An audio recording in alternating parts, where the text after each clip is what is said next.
I will now bow to my right and bow to my left. And having done so, I will now proceed to request delegates to observe a moment of silence for prayer or meditation.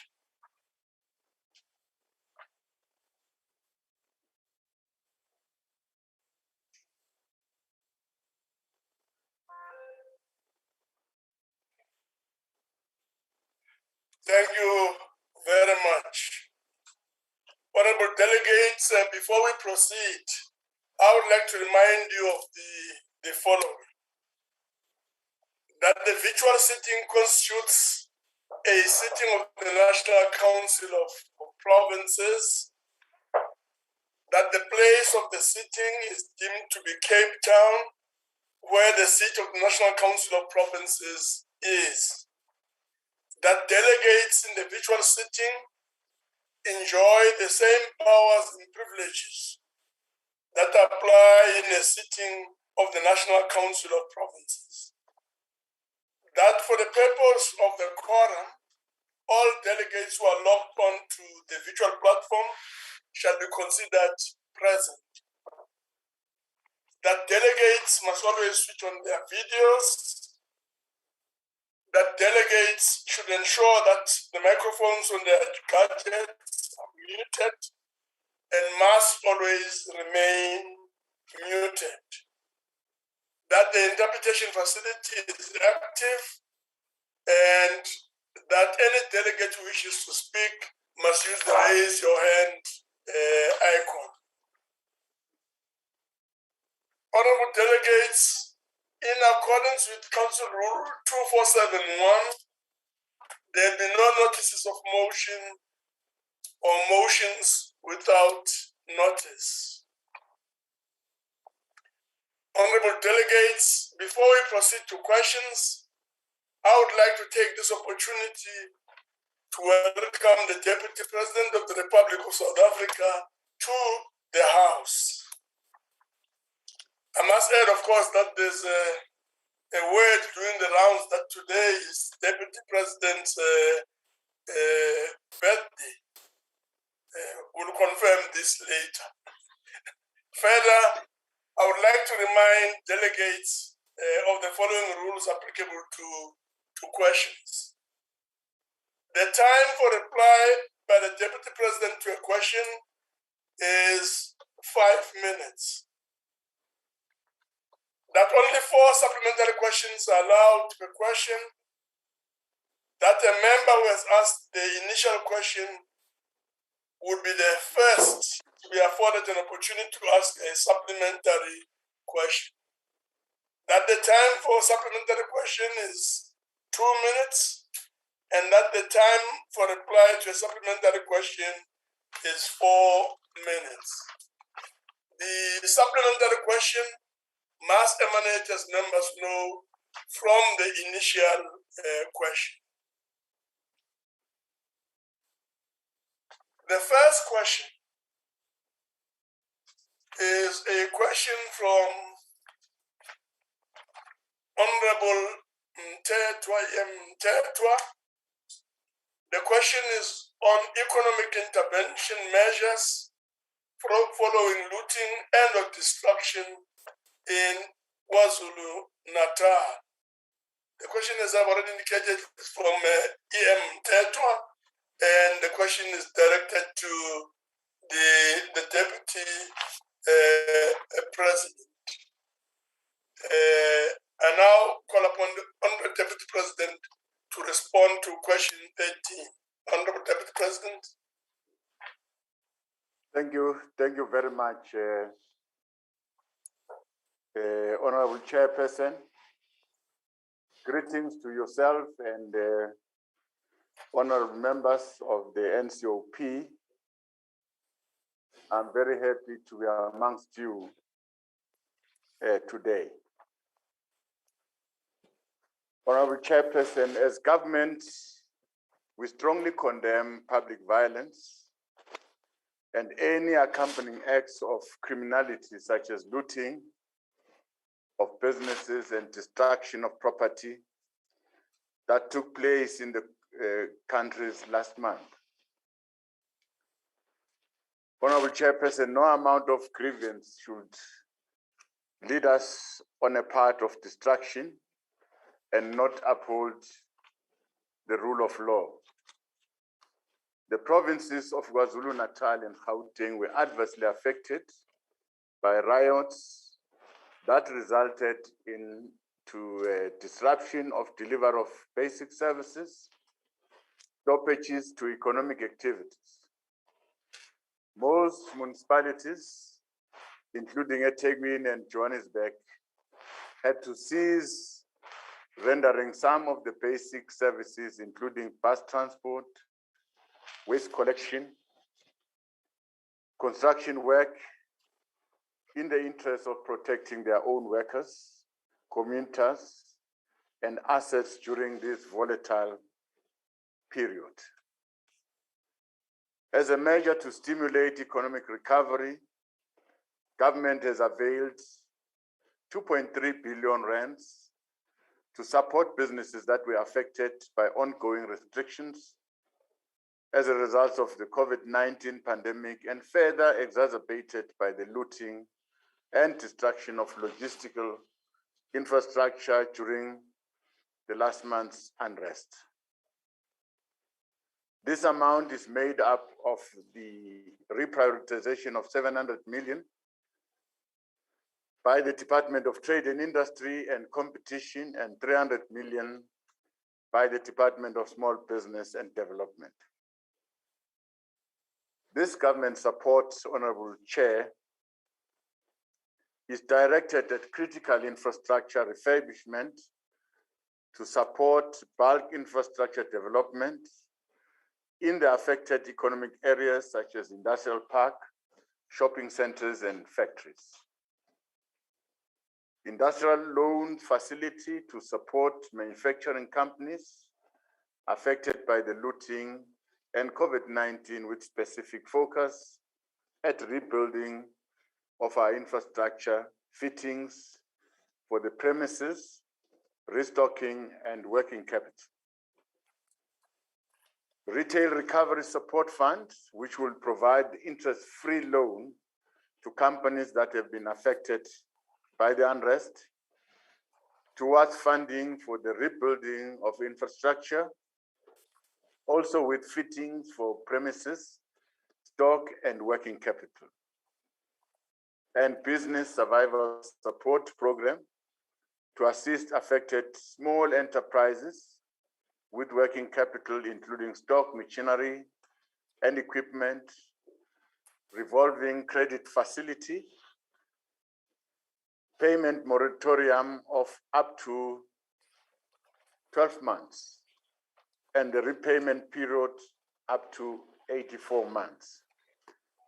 There's been an additional 1.3 billion rand allocated to the Department of Trade and Industry and Competition for the funding of uninsured businesses that were affected by the riots.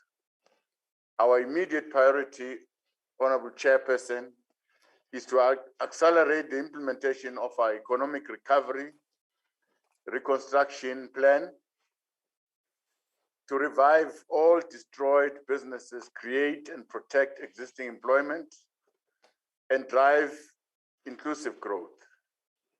Further to this, government is working with social partners to implement social and economic relief packages that will support households and provide assistance to affected businesses and employees. In addition, the Unemployment Insurance Fund has set aside 5.3 billion for extension of the COVID TA's coverage. This will mainly cover those who have lost their jobs due to the lockdown and the recent looting and destruction of businesses. With regards to KwaZulu-Natal province, the Office of the Premier has advised us that over 3,000 businesses, including facilities, were looted, they were vandalized, they were banned, resulting in more than 15 billion rands of damage of property and equipment. This has affected a number of small towns and other economic corridors that are dependent on grants for revitalization of the local economy and business retention. The province has developed a plan to renovate and support vandalized township shopping malls and shopping centers that are based in rural areas. We want to commend the work that has been done by the premiers of Gauteng and KwaZulu-Natal in engaging and taking into confidence investors whose businesses have been affected by looting and the public violence to continue with their businesses and operations. We also remain committed to our efforts of economic reconstruction and recovery of the economy, which will be our watchword in trying to empower our people and forge a sustainable development, especially on women and young people. Thank you, Honorable Chairperson. Thank you very much, Deputy President. The first supplementary question will come from Honorable Ntetwa. Honorable Ntetwa. Thank you, Chairperson. Thank you, Deputy President, for this comprehensive response. We accept the response as an honest, and particularly to the extent that you have appreciated this was unpalatable and it has caused untold devastation to the community, to the economy of our country. Deputy President, can you please give the people of South Africa an assurance that the law enforcement institution are looking into these matters and that the perpetrators of this heinous crime will be brought to book, in particular KwaZulu-Natal, in Phoenix and the other areas? I thank you, Deputy President. Honorable Deputy President. Thank you, Honorable Chairperson. The member is correct. This incident will not escape the attention of government. We are currently trying by all means to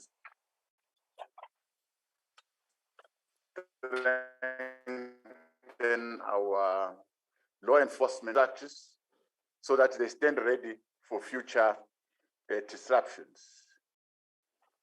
We're also working with all formations within communities and societies at large. And we also want to encourage them to work together with our structures so that together we bring long-lasting peace. But we want to assure our people that government will up its game in trying to protect its citizens and protect businesses and protect life. In future, we are going to stand ready for such occurrences. Thank you, Honorable Chair. Thank you very much, Mr. President. The second supplementary question will come from the DA, Honorable Protestant. Thank you very much, Honorable Chairperson. Honorable Deputy President, Dobry den, Privyet. I hope you are strong like Mother Russia today. And by the way, happy birthday for yesterday. I believe it was your birthday yesterday. Thank you. Mr. Honorable Deputy President, the plans that you have laid out today relating to financial assistance to small businesses will all come to nothing if they are not implemented speedily. Will you today commit to ensuring that the assistance is provided regardless of BBBEE status, and will you commit to a definitive timeline within which these small businesses will receive the financial assistance they so desperately need? I thank you.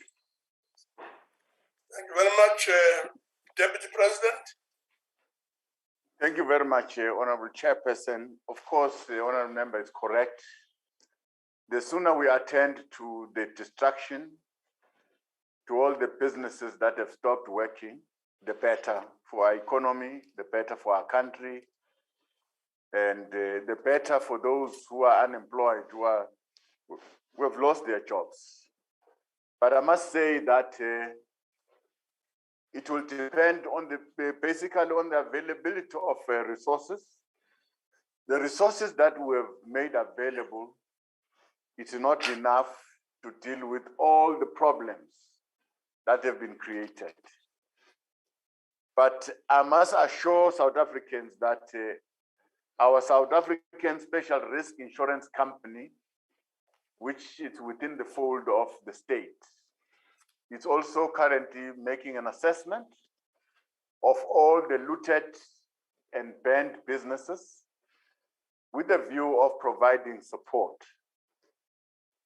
I am sure that they might give support of more or less close to 10 billion, depending on the assessment. But they will be working together with government.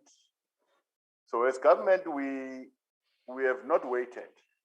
That is why we have reprioritized the funds that we have so that we can start working with the province, the two provinces, so that we start to rebuild and try and recover the employment that has been lost due to these incidents. Thank you very much. Thank you very much, Deputy President.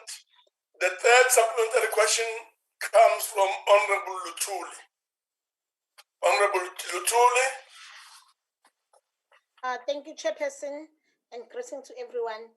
Deputy President, the unrest that followed the incarceration of former President Jacob Zuma became more than just about his imprisonment.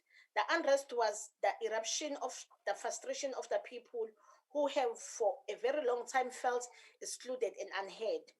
What it unfortunately showed us was that there is no central authority in government, with ministers are contradicting each other and the president. Do you agree with the president's characterization of the unrest as ethnic mobilization and insurrection, or do you share the view of the poor people that are tired of being excluded? If you do, what short and medium-term plan are in place to address the exclusion of the majority from the economic life of this country? Thank you. Honorable Deputy President. Thank you, Honorable Chairperson. Well, on the face value of things, we can simply agree with the honorable member that these riots and unrest were sparked by the arrest of the former president. But we don't want to take things at face value. We want to thoroughly investigate the cause and probably the plan, so that we come up with a very conclusive and correct report about what happened.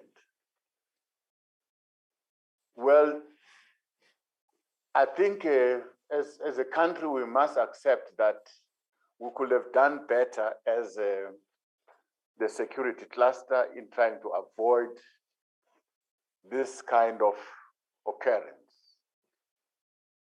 That is why we've committed ourselves that we'll step up our game, we'll strengthen these institutions, law enforcement, and our security structures, so that we set ourselves some warnings, prior warnings, before such incidents can occur. I think as government, we should be knowing. Therefore, we are preparing ourselves, we are strengthening ourselves, and want to assure our society and our public to say this won't happen again. We'll be ready the next time around. Thank you very much. Thank you very much, Deputy President. The last and supplementary question, the fourth supplementary question, comes from the IFP, Honorable Ngwezi. Honorable Ngwezi. Yambo somkhulu siyabingelela kusekela mengameli. Sithokoza kakhulu ngempendulo oyinikezile. Kuyasithokozisa nokuzwa ukuthi uhulumeni neminyango basohlelweni lokuba kufakwe ifunding ezokwazi ukuthi iphinde yenze umnotho wethu ukwazi ukuthi uqhubekele phambili. Kodwa ke ngifisa ukwazi sekela mengameli ngoba abantu abaningi abasebenza kulezi indawo lezi ezaluthwa, ezinye zazo zinikezela ngokudla endaweni zamakhosi, ezinye zazo zinikezela ngabantu bamakhosi amathuba emisebenzi. Ukuthi ngakubo luhambe ibanga elingakanani uhlelo lokuconsulta namakhosi ikakhulukazi endaweni zamakhosi ngalolu hlelo eniza nalo lokufukula kabusha umnotho wakulesi sifundazwe sakithi KwaZulu-Natal. Ngiyathokoza Nyamboza. Honorable Deputy President. Thank you very much, Chairperson. I must also say greetings to the honorable member, and I'm happy to see him again. Chair, I must say that the work that has been done by the two houses, the National Council of Provinces and the National Assembly, after the advent of these unrest and disruptions, by sending up teams and portfolio committees, select committees, to go and investigate the extent of the damage and how people have been affected. So I've been listening over the past 2 days, debates in the National Assembly were debating these reports. They were telling us exactly what happened to agriculture, how agricultural businesses have been affected, how communities have been affected. We are going to utilize those reports going forward in terms of responding to some of the challenges. Well, we'll allow some of the institutions that are currently busy making their own assessment before they put the funding. In this case, I mean Sasria, which is an insurance company under the fold of the state, which is going to contribute considerable funding under these circumstances. So all of us are geared towards really assisting those businesses that have been disrupted so that those who have lost their employment can once again regain their employment. Thank you very much. Thank you very much, Deputy President. The second question is question number 14. 14. This question is on dealing with incompetence at ESCOM. This question is from Honorable H.S. Oshoff and is directed to the Deputy President. Honorable Deputy President. Thank you, Honorable Chairperson. At a meeting that we held with ESCOM that took place on the 13th of August, we were briefed on the extent of the damage that took place at Medupi Power Station, Unit 4. We advised that the generator failure incident that occurred on the 8th of August 2021 has been classified as a very major event. It is anticipated that the affected unit is likely to be offline for a considerable time period. That is why an investigation team comprising of ESCOM and experts and the original equipment manufacturer that has been appointed by ESCOM to determine the root cause and the full extent of the damage caused. The people contributory aspect of the generator failure is part of the investigation scope. For now, Honorable Chairperson, it is too early in the investigation to address remedial actions. Having said that, Chairperson, ESCOM has in the meantime placed employees who were responsible for the management and the execution of the generator purging activity on precautionary suspension pending the outcome of the investigation. Upon completion of the investigation, we expect that the leadership of ESCOM will take appropriate remedial action. Thank you very much, Honorable Chairperson. Thank you, Deputy President. The first supplementary question will come from Honorable Boshoff.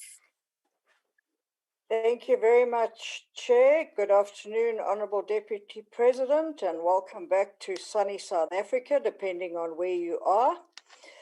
Honourable Deputy President, the question that begs to be answered is whether this explosion was caused due to shortcuts being taken to ensure that the country's energy capacity is not compromised. And then, Honourable Deputy President, I personally do not think it is right for this country to be told that the reparations will take a considerable time. What this country needs to hear from you, Honourable Deputy President, is the exact time frame for these reparations, and then what the cost will be to the taxpayers who, at the end of the day, will be held responsible for this expenditure. I thank you, Chair. Honorable Deputy President. Thank you very much. Thank you, Honorable Member, for the question. We are equally concerned about this incident at ESCOM, but however, it's best to respond to an outcome of an investigation so that we are appropriate and proper in our response. I understand the frustration that as a country we're facing in terms of energy shortages, load shedding. We've been through a very rough journey. But we should not really take shortcuts because that will hamper our movement forward. So I want to appeal to honorable members to allow this investigation to be completed. And we're going to urge ESCOM that we complete this investigation a bit sooner so that we can start with the repairs of this unit and bring it back into generation. So I request honorable members to allow ESCOM a bit of time to do the investigation, and we're going to report back to this House in terms of the outcomes. Already people who were working on that day were placed on precautionary suspension, pending the outcome of the investigation. We are really going to take action if this incident is as a result of a human error. But if not, I'm sure the leadership of the utility will decide and give us the way forward. But for now, let's allow them space to do their work. Thank you very much. Thank you very much. The second supplementary questions come from Honorable T.B. Matibe. Thank you very much. Thank you very much, Chairperson, and greetings to you and the Deputy President. Deputy President, the unfortunate explosion that happened in Medupi is a serious setback to the progress which has been registered by the power station in particular and the utility, ESCOM as the utility in general. It is, however, encouraging, Deputy President, to note the progress that has been there in stabilizing ESCOM.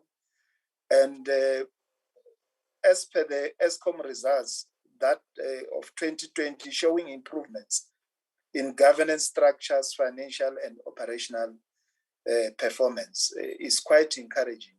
But however, this explosion, Deputy President, we want to check, Deputy President, whether this explosion will not reverse the gains that we have already done in terms of stabilizing the utility.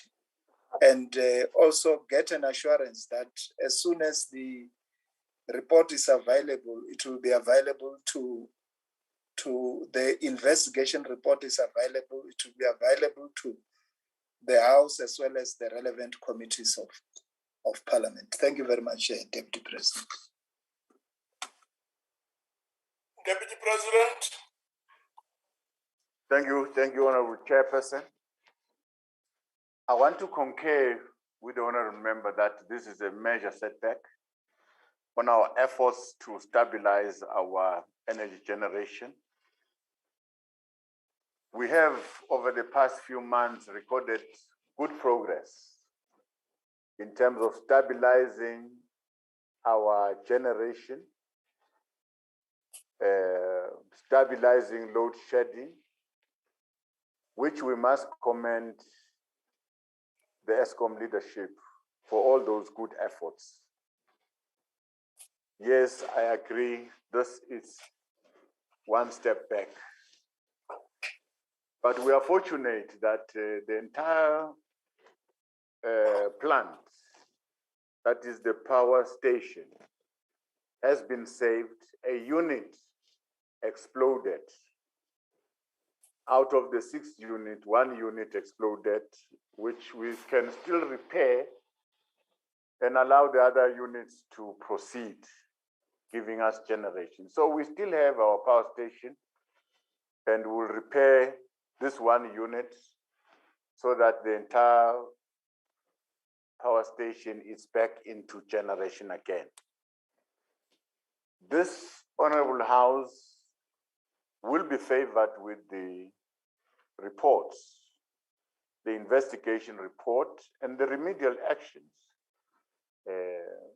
because this is in the interest of the country to know what happened and what is the extent of the damage and how much it will cost us. Thank you very much.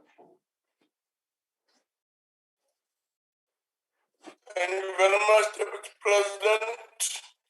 The third supplementary question come from EFF, Honorable Debrain. Honorable Debrain. Thank you, Chairperson. It's the Freedom Front Plus, not the EFF, but nevertheless. We don't want you in the EFF anyway. Good day, Honorable Deputy President. On the topic of inexperienced and incompetent staff and contractors, seeing as they are suspended or suspensions pending investigations, it is safe to assume that human error played a role in the explosions at the Medupi power plant, which begs the questions: what criteria are being used when hiring staff and contractors at ESCOM, and especially at the Medupi power plant? Are employees and contractors appointed on merit based on skills and experience, or is affirmative action and BEE once again the deciding factor instead of merit, skills and experience? Thank you. Honorable Deputy President. Thank you very much, Chairperson. I think within ESCOM's human resource capability, I think we're fairly fair in terms of skills.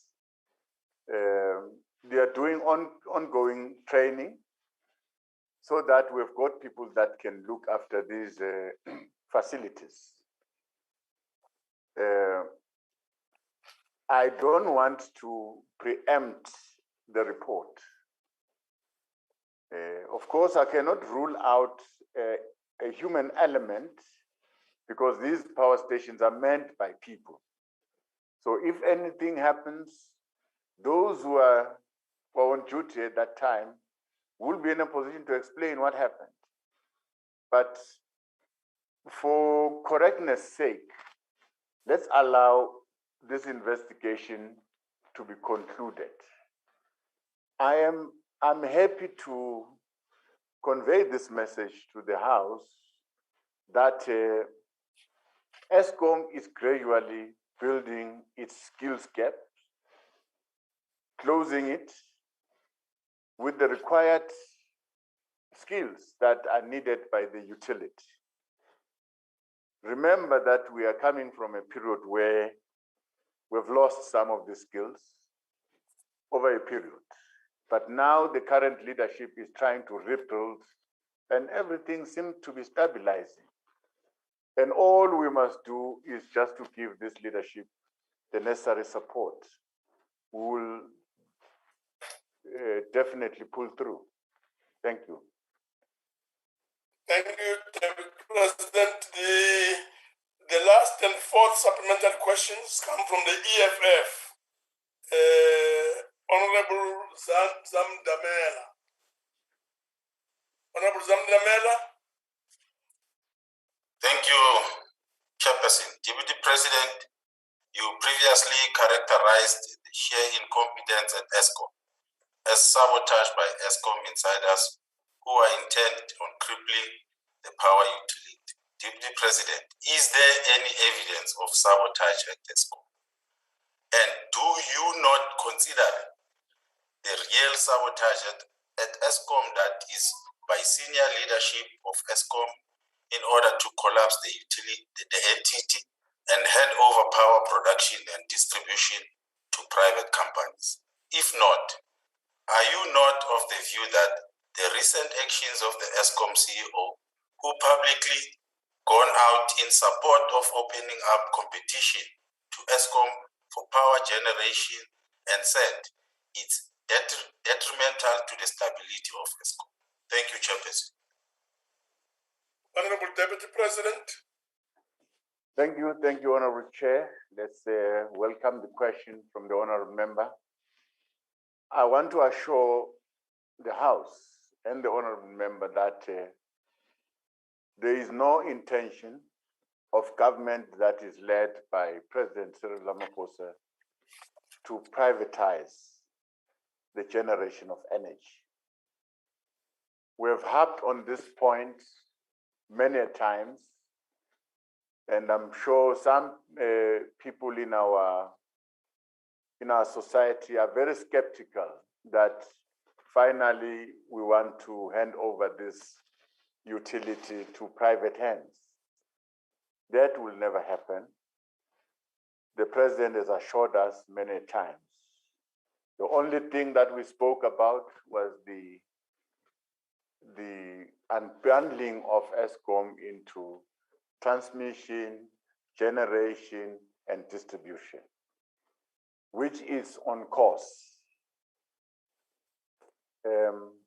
I don't want to preempt, like I said, the report, whether there's a deliberate effort to undermine all our efforts so that we can finally give up in terms of holding this asset. That I don't know. But we are not going to be deterred, and we are not going to step back. We are going to forge ahead in trying to fix all the problems that are affecting this power utility. Whatever the challenges that are within the workforce, we are going to deal with these challenges step by step, time after time, until we root out elements that are working against our efforts. Thank you very much. Thank you very much, Deputy President. The next question is question 15. This question is on addressing increasing levels of youth unemployment and or poverty. The question is from A.D. Malika and is directed to the Deputy President. Honorable Deputy President. Thank you very much, Honorable Chairperson. As government, we have recognized that COVID-19 pandemic has had a negative impact on our effort to create jobs, particularly for the youth and the people with disabilities. Since the advent of COVID-19 in 2020, the share of young people under 35 years old in all employment levels has fallen from 56% before the pandemic to 50% today. Notwithstanding these current conditions, government is making targeted interventions to address youth unemployment and poverty. These government-led interventions and multi-sectoral and include a number of structured programs. In response to the COVID-19 pandemic on the economy and livelihoods, the President announced in October 2020 the employment stimulus aimed at generating employment. As of March 2021, Honorable Chairperson, it had supported almost 600,000 employment and self-employment opportunities.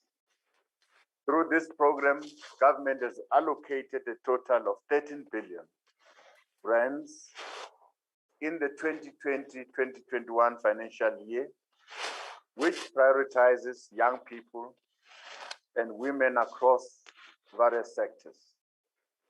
The Department of Public Works and Infrastructure, as custodian of the Public Works Program, has created 963,650 work opportunities for young people across all sectors.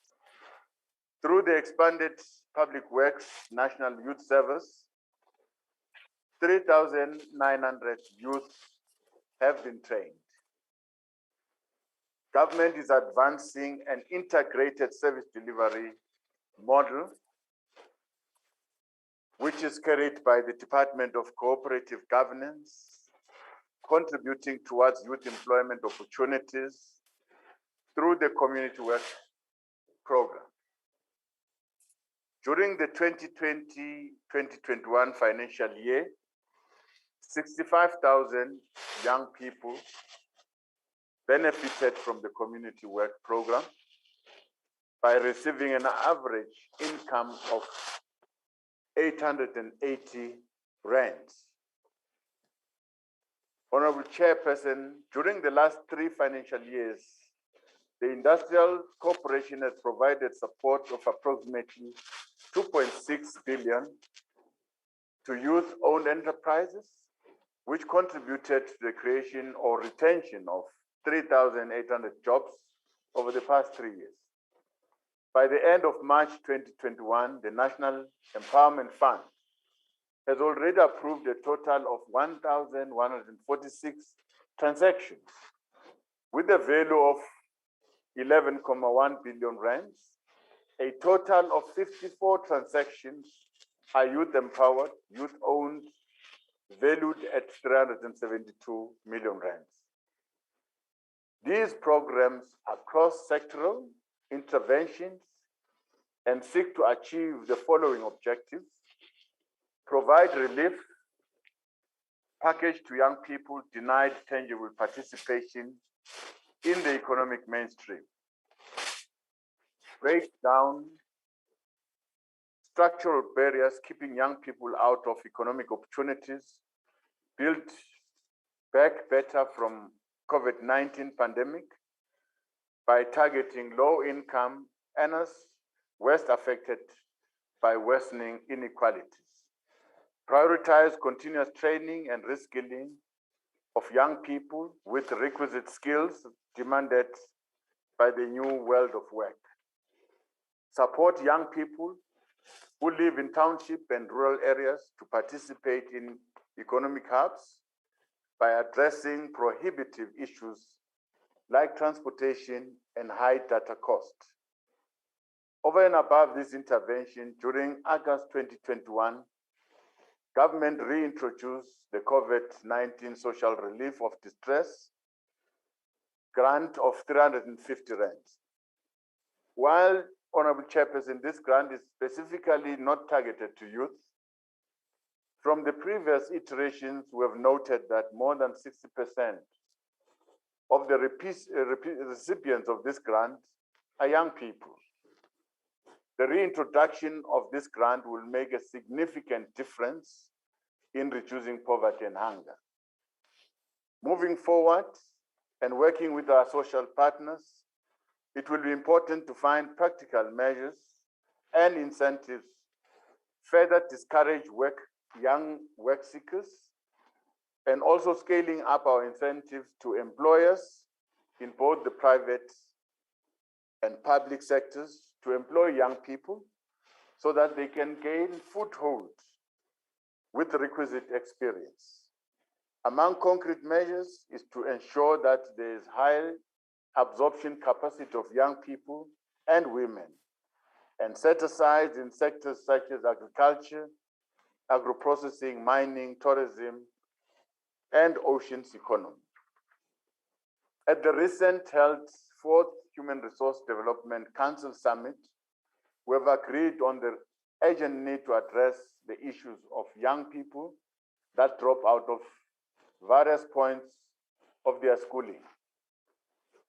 Prior even to attaining their matric qualification, as they add more numbers of young people that are not in employment, not in education, and not in training. We further agreed that our response should be comprehensive enough to ensure that we equip these young people with the relevant skills that are relevant and will close the prevalent gap of skills required by the economy and those that are available in the labor market. We are optimistic that throughout our coordination of our Human Resource Development Council, we will be able to find workable long-term solutions to skills gaps and youth unemployment through convergences in the deployment of our resources to achieve better outcomes. In this case, we are going to ensure that all government departments prioritize this issue of skills development. The importance of pragmatic public-private partnership cannot be overemphasized to empower and capacitate young people to whom economic emancipation remains a deferred dream. Thank you, Honorable Chairperson. Thank you very much, President. The first supplementary question will come from Honorable Malika. Honorable Malika. Thank you, Chairperson.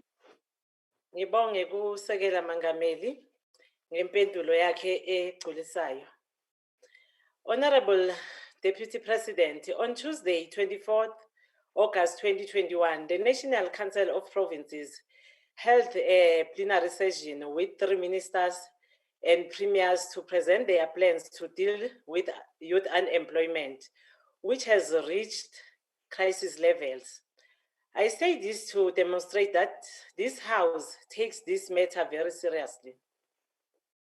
We note all these interventions that are proposed by our government, but often some of these interventions are slow to be implemented and or do not reach all the intended beneficiaries in villages and townships because of liturgy, mismanagement, maladministration, and corruption by some people within the public sector and even in the private sector. Honorable Deputy President, how do we give hope to demoralized young people that this will not happen with all this progress. Thank you, Chairperson. Honorable Deputy President. Thank you very much, Honorable Chairperson. I must say to the Honorable Member that, yes, this matter, it's a matter of concern to all South Africans because our young people are loitering the streets, they are frustrated. But these are the efforts that government is putting forward, and will continue to upscale these efforts. The employment stimulus will be continued as advised by the President. It has assisted a lot. More than 600,000 people were assisted. And we hope we are going to broaden this program. The Department of Public Works and Infrastructure will continue with the expanded Public Works program, which is a program that is currently in force. The Department of Cooperative Governance will continue with the Community Works program, enhance it so that we reach more and more people. But most importantly, we want to commend the work that is done by the Department of Trade and Industry, the Department of Small Business, by supporting all these small businesses, because there is no economy that can create the much needed jobs that we are looking for if we are not supporting small, medium enterprises. So this government is on the right track to supporting these small enterprises, because these enterprises would automatically create the necessary jobs that we want. And some of these enterprises are run by young people. So we have invested over the past years in our young people's ability to run their own businesses, and will continue to support them. And we welcome the proposal and the initiative by the Department of Trade and Industry, the announcement made by the President that we are going to support, put an incentive to all employers out there to employ young people. And they're going to get an incentive by employing these young people so that these young people can benefit experience. Give them a foothold that they can move forward and be employable. They've got the necessary experience, but government is going to provide the necessary incentives. Not forgetting our skills development. We need to put more effort to skill our nation, to skill our young people, preferable with skills that are demanded out there in our economy. And I'm hopeful that the Department of Higher Education and Training, Science and Innovation is on the right track. We need to upscale this training and make it relevant to what is needed out there in the world of work. Thank you very much. Thank you very much, Deputy President. The second supplementary question comes from Honorable Ngwezi from the IFP. Honorable Ngwezi.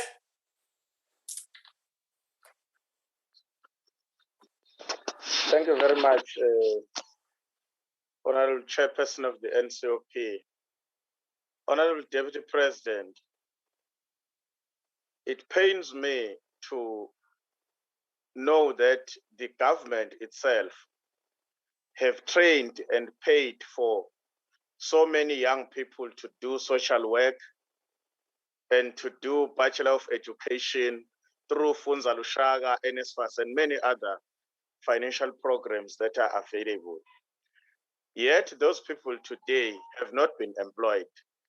And this problem started somewhere around 2014. And I would like you to respond to me and to many other young people who are directly affected by this.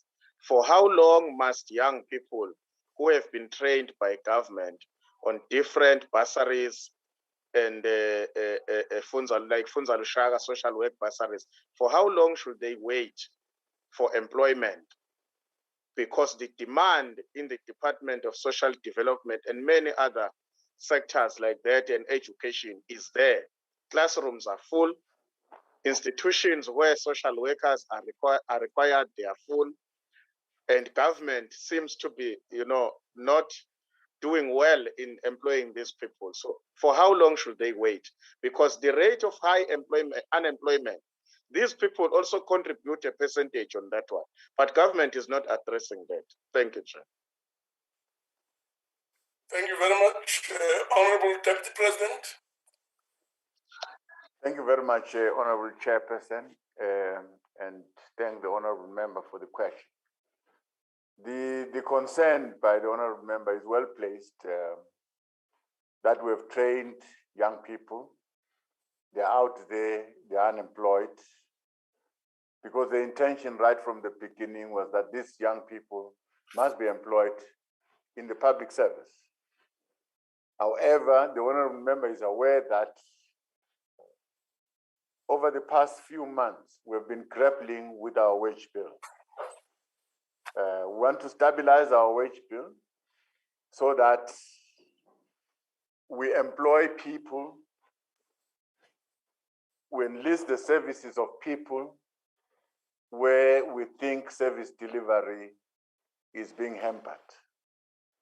So we need to reprioritize, remodel our organizational design so that, yes, we employ more people where we think service delivery is not up to scratch.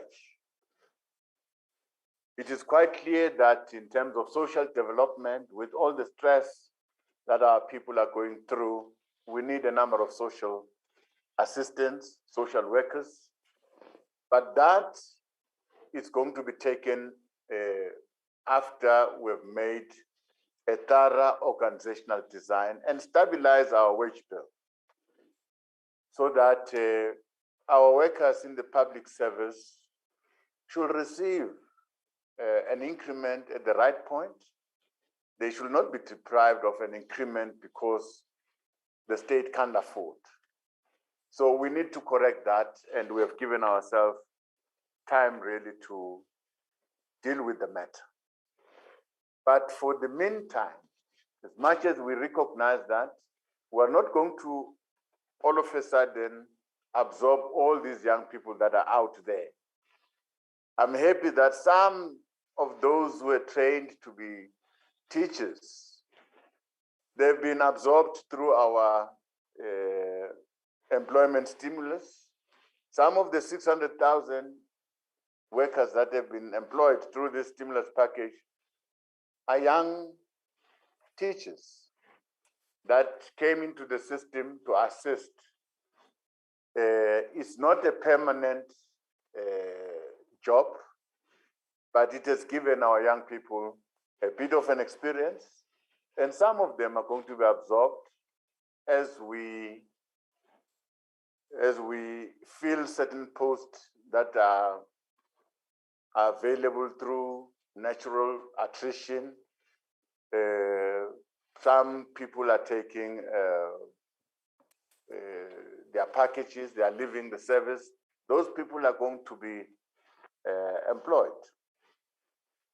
But of course, we need to emphasize the fact that we need to work with the private sector so that whatever we train, all those people that we train are relevant to what is needed out there in the world of work.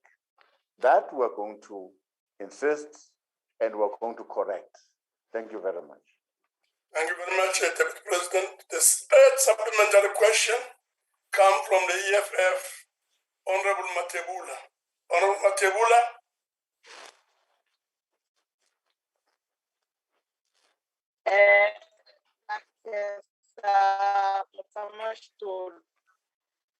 Deputy President, officially 34% of South Africans are looking for jobs and they cannot find them in this country. The expanded definition of unemployment sits at over 44% and employed in the province like unsustainable, beyond the sideshow of job summit that the president occasionally hosts. What is this very dangerous trend of unemployment? Do you think this can be reversed through the austerity measures introduced by the National Treasury, like Cancer Chair? Yes, thank you very much, Honorable Deputy President. Thank you very much, Honorable Chairperson. We really regard the situation of unemployment in the country as a very serious concern. Government is not happy about it. Even the president is not happy about the situation. I have discussed this with him and is thinking hard about options that we need to do as a country. But we must say to our people that we're still under the restrictions, still under COVID-19 restrictions. Some of the companies have already closed just because of the lockdowns, the restrictions, which is a requirement to save lives. But as much as we are trying to save lives, we must ensure that we save livelihood. But we need to always find a balance between the two so that we don't expose our people to dangers of finally losing their lives. We are going to continue, like I said, with the employment stimulus. We're going to continue with all our programs, our community work programs, our public, extended public works programs, our program of incentivizing employers to employ young people so that they can get a foothold, the necessary experience. So all these programs are going to proceed. They're going to be funded by government. In the meantime, while we're battling with this COVID-19, and I'm sure we are going to look at other programs that will stimulate work opportunities, but in the meantime, mindful of the restrictions that comes with COVID-19. Thank you very much. Thank you very much, Honorable Deputy President. The fourth and the last supplementary question will come from the DA, Honorable Baga. Honorable Baga. Thank you, Chairperson. Good afternoon, Deputy President. Chairperson, for me, I think that we are working on a time bomb because there's quite a number of young people that are unemployed and the number keeps growing. If you look at the beginning of this year, 46% of young people were unemployed. The rate was 9.3% amongst university graduates. We also have youth now who form an integral part of the social development grant pending for COVID-19. Now, for me, this is a dangerous situation that we're living in. Now, what I want to know from you, Deputy President, is what is the government doing to accelerate economic growth, particularly in labor-intensive sectors, and building the capacity of the state to fulfill its development role to address youth unemployment? Thank you, Chairperson. Thank you very much, Honorable Deputy President. Thank you very much, Honorable Chairperson. I agree with the Honorable Member that this is a time bomb. It's a very unacceptable level of unemployment that we are facing currently. But I want to remind the honorable member that we are in this situation because of a number of factors. And the recent one is the upheavals, the unrest in the two provinces, KwaZulu-Natal and Gauteng. There are a number of jobs that were lost in all these malls that were looted, that were banned, adding to the pool of unemployed young people. So that was a very unfortunate situation in the battle against unemployment because we lost property, we lost assets. We need to rebuild. We need to rebuild. In the process, I hope these young people would once again find their jobs. As we rebuild those malls, we get those factories working again. But the situation will not really come back to normal as long as we are living under these COVID restrictions. That is why, as a country, we are calling upon our people to vaccinate. Why vaccinate? It's because somewhere as a country we must reach a herd immunity. We must get more of our people to vaccinate so that the infection rate can be reduced. And we're all immunized, strong enough to fight this disease, this virus. As long as our people are skeptical about vaccination, that means we'll take long in this COVID-19 environment. So by vaccinating, we're allowing our country to quickly recover from this situation so that our economy can recover. It's important that we insist to our people to vaccinate. But as government will be employing all strategies to try and reverse this situation. But again, we want to call our population to go and vaccinate so that we get out of this COVID-19 environment. Thank you. Thank you very much, Deputy President. The next question is question number 16. The question is on rectifying water crisis in the Free State municipalities. This question is from MAP De Bray and is directed to the Deputy President. Honorable Deputy President. Thank you, Honorable Chairperson. The three municipalities that are referred here, like the number of others in the country, do have service delivery challenges. Some of these challenges relate to the capacity of such municipalities to provide reliable and efficient water and sanitation.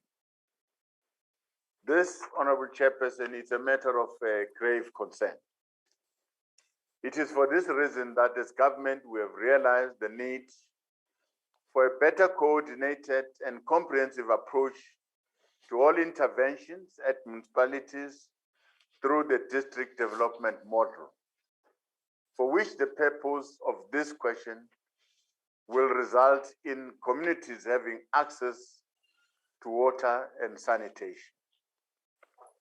For example, Honorable Chairperson, in the case of Masilonyana local municipality, we have noted, despite the considerable strides which have been made to overcome water provision challenges, concerns on the availability, concerns on the quality and management of water in this municipality persists and requires attention. The same situation of inadequate access to clean water is applicable to Mangaung and Maluta Pofong municipalities, where challenges of water provision is as a result of inadequate maintenance of infrastructure and lack of interlinkages of various schemes that are found in these municipalities, respectively. In this regard, Chairperson, on the 26th of May, Cabinet resolved to establish an interministerial committee on water and sanitation so that this IMC can provide leadership and technical assistance towards addressing and resolving challenges in the provision of water and sanitation services in the whole country. This IMC is established under the leadership of the Deputy President as an institution coordinating platform that brings together players within government, including infrastructure, South Africa. The intention is the development and implementation of a multi-sectoral plan to source funding for water and sanitation infrastructure projects. This will lead to municipalities effectively delivering water services, be able to build communities for these services, be able to collect revenue that is due to these municipalities, and also be able to elevate asset management. In addition to this intervention, the President has recently announced the separation of the Minister of Water and Sanitation from Human Settlement to build on improving our targeted strategies of ensuring that we secure our country's water supply services and ensure that every community has water. We take comfort in the progress we've made in ongoing resolutions of water challenges in Maluta Pofong, following our oversight visits on the 30th of March, 21st of May, and the 19th of June. The issue of lack of access to water in the municipality is a typical case of inadequate planning and implementation of an integrated water infrastructure. For instance, we discovered that in Maluti Apofong, water supply is inadequate for the 100,000 households that are found in the area. Currently, approximately 80% of Bupuda Chaba, 64 localities are dependent on Fika Patso scheme for potable water. This dam becomes vulnerable during periods of lower than usual rainfall, and the population which depends on this dam struggles to get water due to this systematic problem of lack of integration of the bulk water supply infrastructure. In the true spirit of an integrated planning by the whole of government through the district development model, we have developed, Honorable Chairperson, a focused action plan as an outcome of our collaborative efforts to support Maluti Apofong. This plan is focused on fast-tracking the implementation of projects related to linking of our 4 schemes that are found in the area. We'll continue to use this coordinated approach to address these similar challenges in other municipalities that are facing similar challenges. We'll also elevate our efforts of restoring governance in municipalities across the country to prevent disruptions of services. We are confident, Honorable Chairperson, that through the Interministerial Committee on Water and Sanitation and a dedicated Ministry for Water and Sanitation, we will overcome the prevailing challenges of water provision in many municipalities.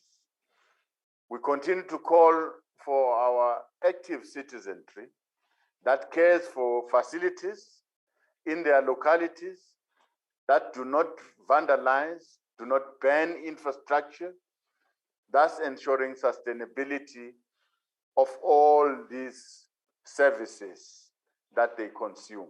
Thank you very much. Thank you, Deputy President.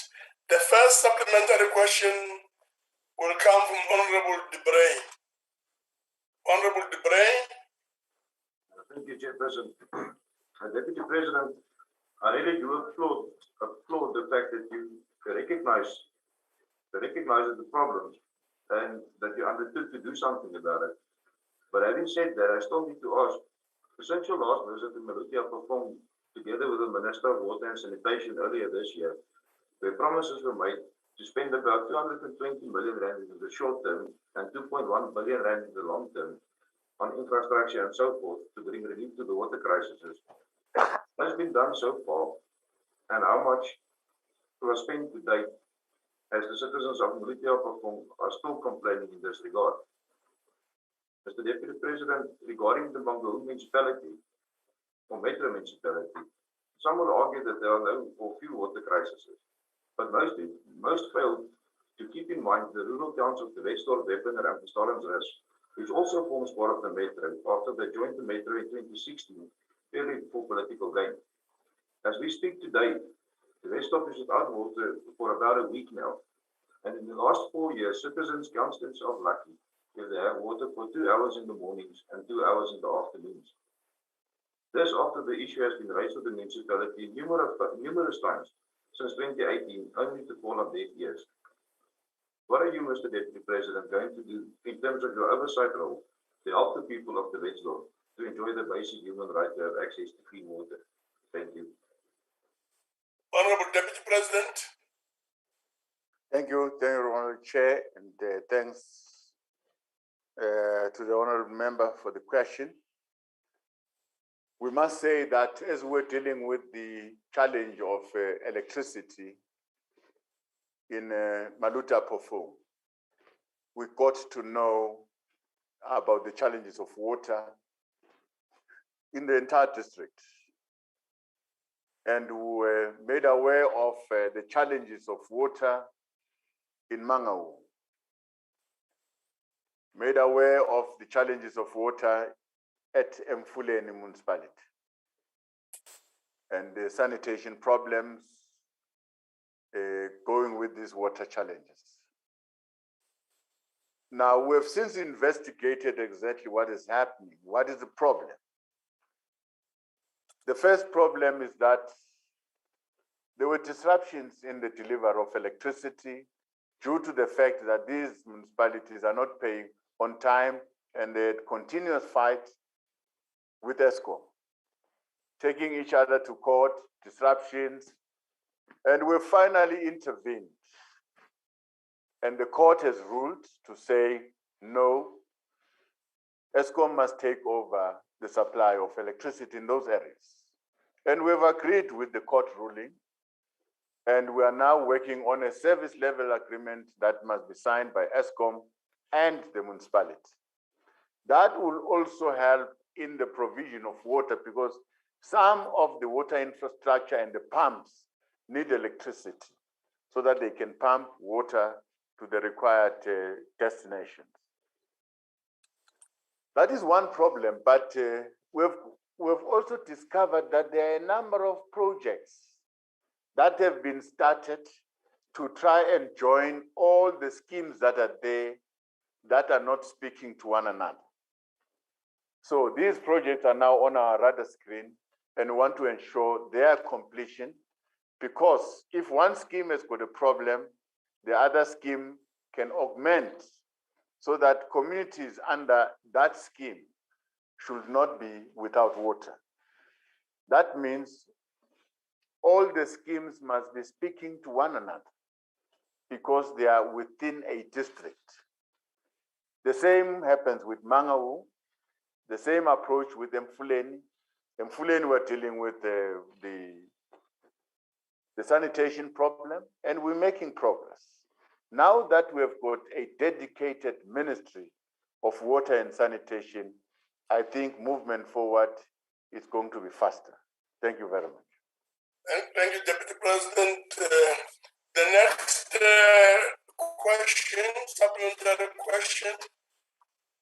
The second supplementary question comes from Honorable C.F. Smith. from the DA. CF Smith? Honorable Chair, am I audible? Yes, you are audible. Thank you very much, Chair. Firstly, Deputy President, I'm sure you would understand this specific phrase as you've been spending a lot of time in Russia. Debro Bajal Ovaci, Obratno is Rossi. Which translates to welcome back from Russia. Honorable House Chair, my colleague from the Freedom Front Plus states that these municipalities have been battling with water problems for more than 4 years. We forgive him as he is new, but the DA already obtained a Human Rights Commission report against Macedoniana municipality in 2008, and Joe Slover Park in Brantford still has no water 13 years later. Your Minister of Kokta wasn't even aware of this report when we submitted written questions. All 3 municipalities were under administration from the province more than once over the past decade. Why did you not address the water issue in 2006, 2009, 2011, 2014, or 2016, or 2019, when the ANC was elected to deliver these services? Thank you, Chair. Honorable Deputy President. Thank you very much, Honorable Chairperson. As much as I'm accepting the challenge that is before us, that we must resolve it because we are responsible currently. We are the government. Of course, for the past years, in 2006, 2007, I was not at this position where I am, but I take full responsibility of what has happened and commit ourselves to fixing these problems. So I'll come back to the House with a clear plan, indicate all the challenges and the work that we're doing there, so that you can follow exactly step by step what we are doing. I must admit that in certain cases we have been failed by officials in these municipalities. At times we are not capable, we are not skilled enough to deal with the problems, and at times we have been failed by the political leadership in these municipalities for not really rising above their own challenges so that they can face the challenges that are faced by the people. But these problems, we're not lamenting about them. We are going to face them, and we're going to address this water challenge, this electricity problem, the money that are owed to ESCOM, the money that are owed to all the water boards in these different municipalities. We'll come back to this House to give a progress report. Thank you very much. Thank you very much, Deputy President. The third supplementary question comes from MS Muletsane of the EFF. MS Muletsane. Thank you, Chairperson. Deputy President, the problems faced by the 3 municipalities in the Free State are the same problems faced by the majority of municipalities in this country. There is a rampant corruption and no consequences for those who steal from the poor.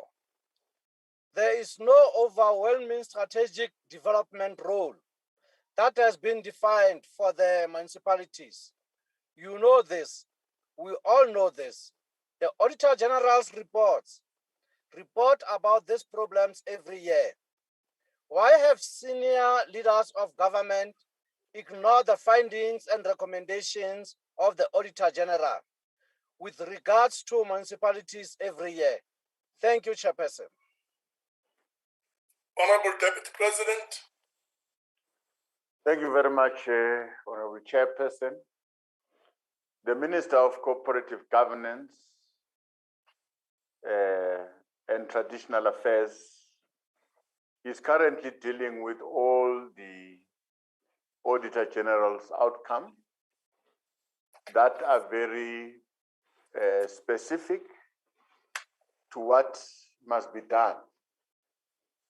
So the minister is trying to help support municipalities in order to address the issues raised by the Auditor General. That work is in progress.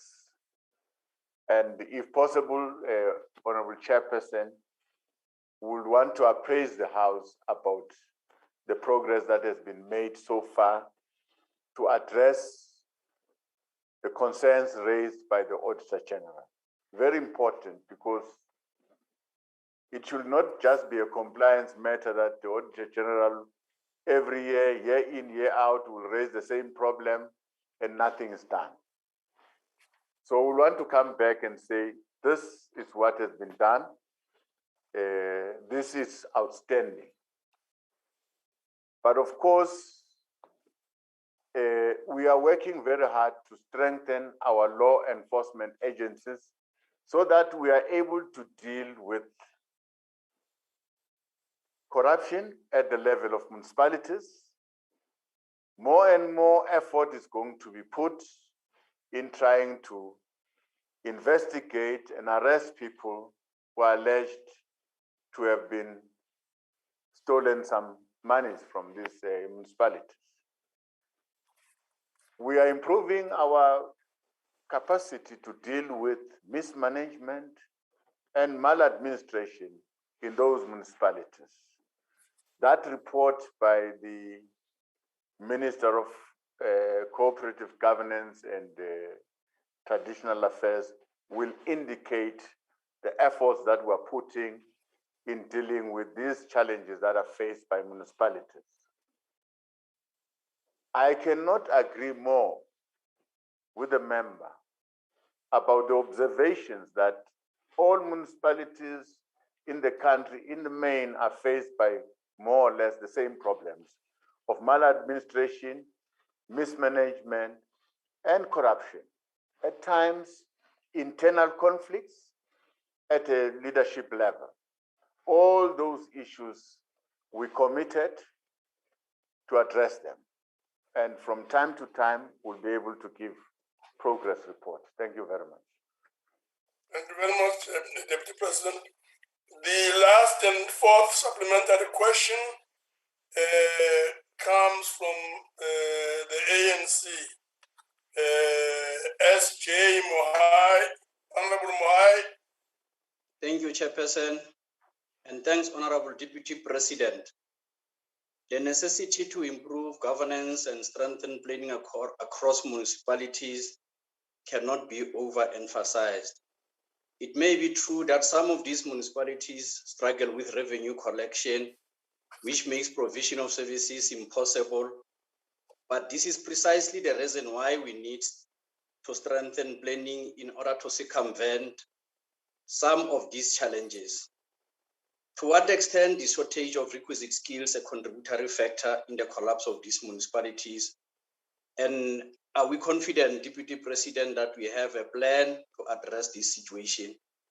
And lastly, I want to say, we are encouraged, Deputy President, when you say that government will ensure that there's improved governance characterized primarily by consequence management in cases of malfeasance.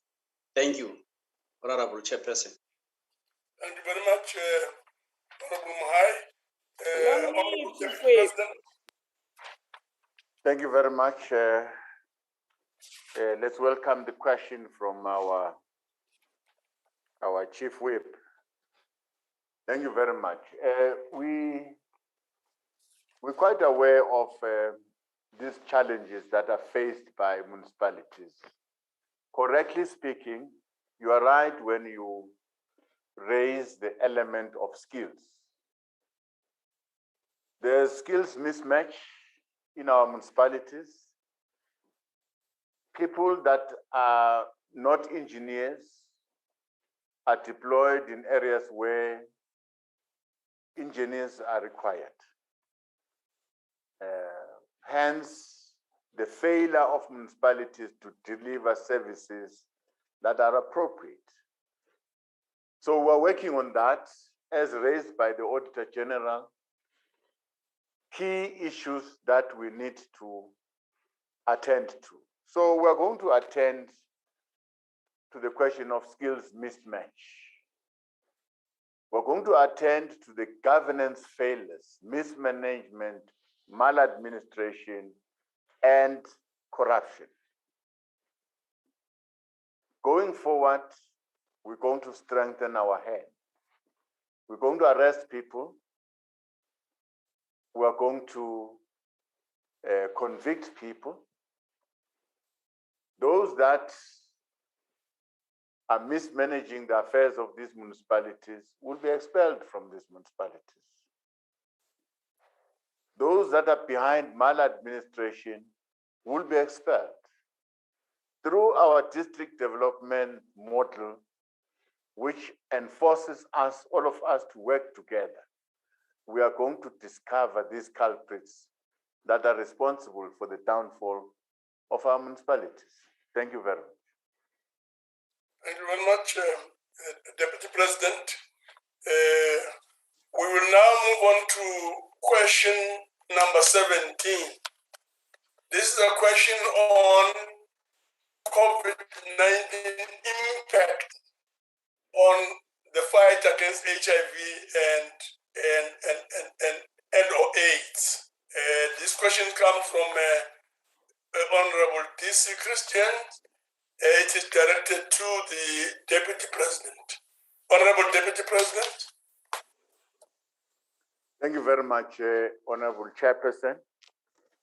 The COVID-19 pandemic has indeed had an impact on the country's response to HIV, especially on our ability to achieve the 90-90-90 targets by December 2020. The targets aimed to ensure that 90% of our people living with HIV know their status. Also ensuring that 90% of all people that are diagnosed must receive sustained antiretroviral therapy, and ensure that the 90% that is receiving the therapy have a viral suppression. The impact of COVID-19 pandemic on our health system has not only affected South Africa, but also it has affected, it's evident throughout the whole world. Drawing on studies undertaken in various countries, the 2021 UNAIDS Global AIDS Update also reported that people living with HIV appear to be at higher risk of COVID-19 illness and deaths. These studies also suggest that poor COVID-19 outcomes in people living with HIV appears to be as a result of advanced HIV diseases and or the presence of chronic comorbidities such as TB, diabetes, and hypertension. This also has the potential to alter the roadmap towards the end of AIDS. South Africa was on course to achieve the ambitious target of 90-90-90 as per the strategy to ensure that we end HIV and AIDS epidemic by 2030. However, the COVID-19 pandemic resulted in interruptions in the fight against HIV and AIDS. By the end of December 2020, the country had managed to achieve 75% in terms of the number of people enrolled on our antiretroviral treatment against the target of 6.1 million.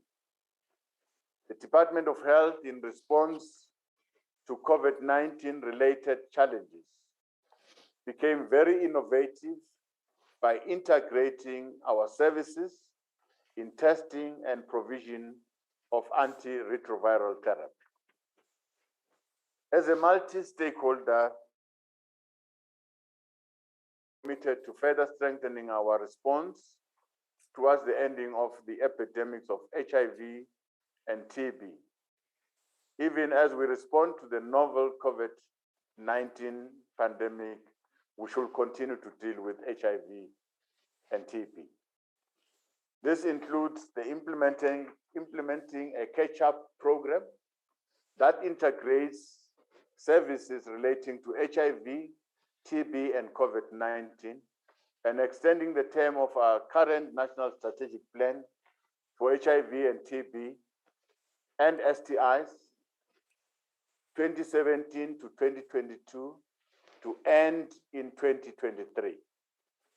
For instance, HIV and TB services are being provided at sites designated for COVID-19 screening in order to ensure that broader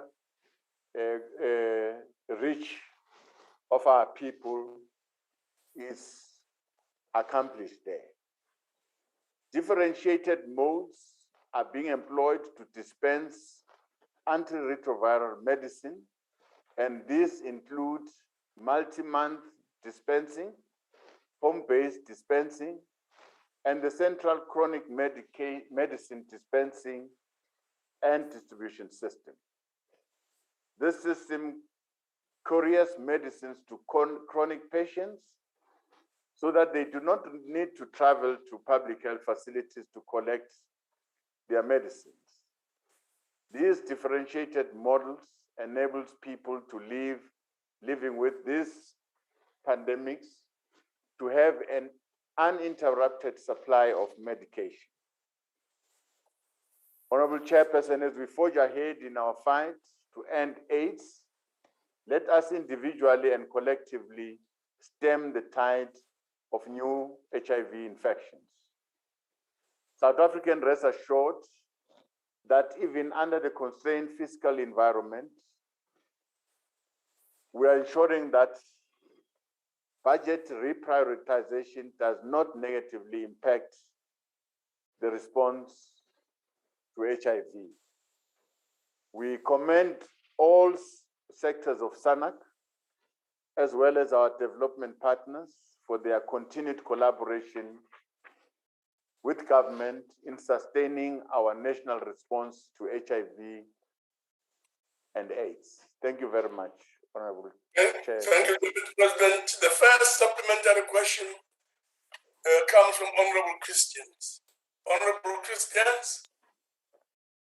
Thank you very much, Honorable Chairperson. Honorable Deputy President, thank you for your response. However, Honorable Deputy President, not many South Africans are in a position to travel thousands of kilometers to Russia to seek medical treatment and have to depend on our very own health system in the country. Now, in South Africa, adolescent girls and young women are at a higher risk of contracting HIV in South Africa. This due to the high rate of underage teenage pregnancies recently reported in the country, as well as the scourge of rape and abuse that continues. This has a direct relation to the failures of the ANC government in public health, its inability to tackle the epidemic of rape and gender-based violence. Please speak to the system. Yes, we lost you a bit, but I'm sure you can repeat a sentence or two. Thank you, Honorable Chairperson. This has a direct relation to the failures of the ANC government in public health, its inability to tackle the epidemic of rape and gender-based violence, lack of quality education, as well as the widespread poverty and unemployment.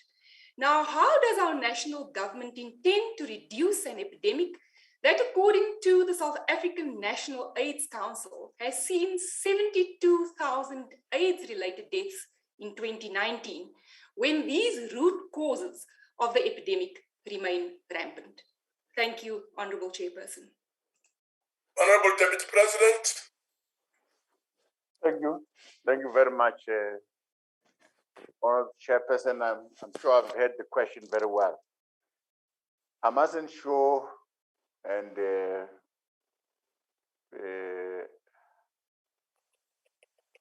probably assure the honorable member that our public health system is a very strong system. I'm proud of that system. We've weathered the storm. We're dealing with a number of pandemics, but this system is still remaining strong.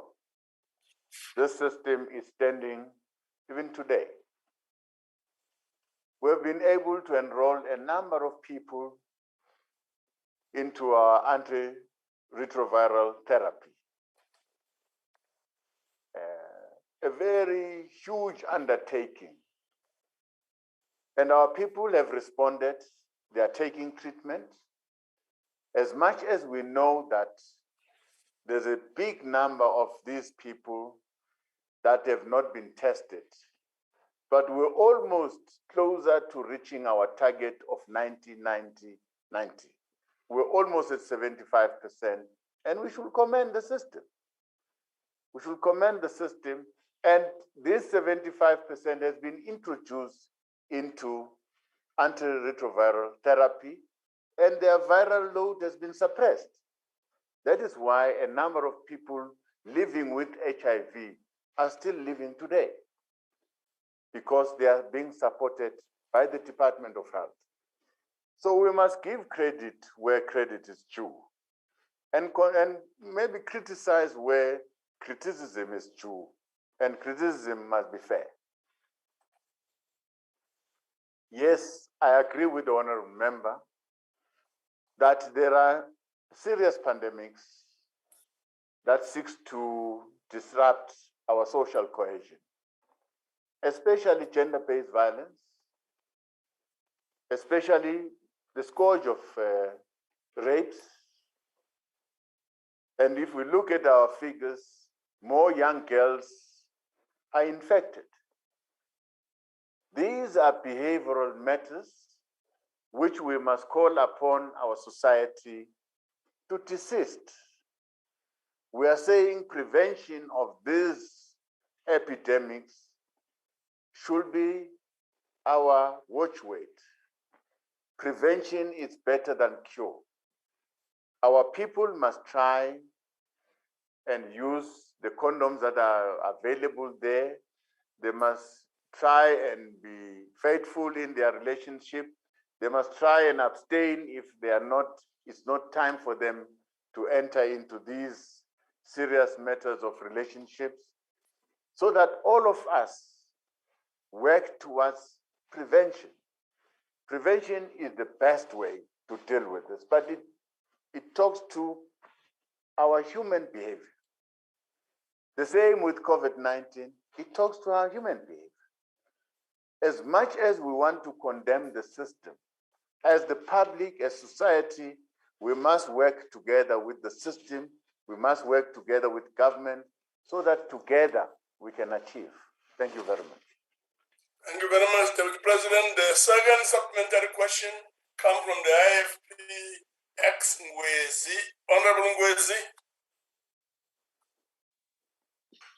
Siyathokoza kakhulu Nyambose. Sekela Mengameli, ngibuza lo mbuzo kokugcina ngci namhlanje.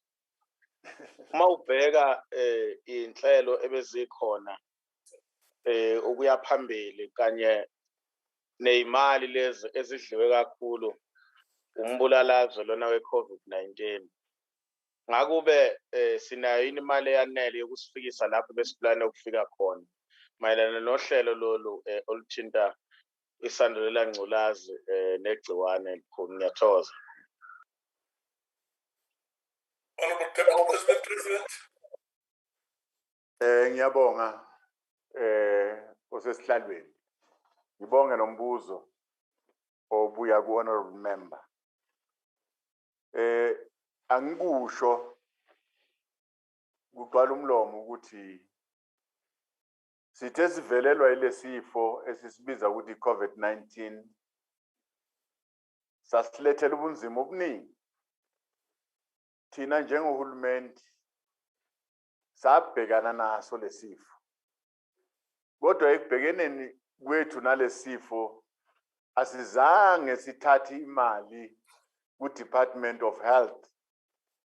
Kodwa sithethe imali kwamanye ama-department ukusiza i-Department of Health. Kusho ukuthi i-Department of Health sonke su-government siyisupportile ukuthi ikhona ukuqhuba ney'nhlelo zazo ebeyiqhubeka nazo ukulwa ne-HIV. Sase sifaka nemali yokuthi ikhona ukulwa ne-COVID-19.